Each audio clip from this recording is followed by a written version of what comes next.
یا آپ سوچ لیں جس ملک میں سود پر قرضے لیے گئے ہوں وہاں کبھی مہنگائی کم نہیں ہوگی، کیونکہ ہمارے اختیار میں ہی نہیں ہے۔ جنہوں نے قرضہ دیا ہے وہ اپنے شرائط بنواتے ہیں، اور یہاں جب سود پہ آپ قرضے لیں گے، اللہ سے اعلان جنگ کریں گے، تو آپ کیسے کامیاب ہوں گے؟ ہمیں 70 سالوں میں یہ بات سمجھ میں نہیں آئی۔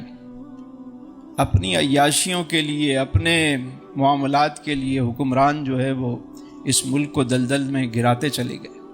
افغانستان میں ابھی پچھلے دنوں جو حالات ہوئے، امریکن یہاں سے گئے تو لوگ سمجھ رہے تھے دیوالیہ ہو جائے گا ملک، کیونکہ وہ جو جا رہے تھے پولیٹیشین وہ سب بھر بھر کے لے گئے، اور جو ان کے ڈالر باقی ممالک میں تھے وہ سارے سیز کر دیے گئے۔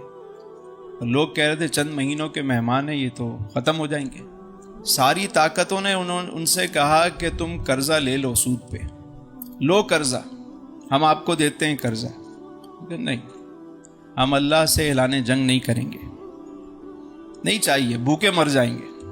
آج وہاں پر ڈالر 81 روپے کا ہے اور ہمارے یہاں 206 روپے کا ہے۔ انہیں 7 مہینوں میں سمجھ آ گئی، ہمیں 70 سالوں میں سمجھ نہیں آئی یہ بات۔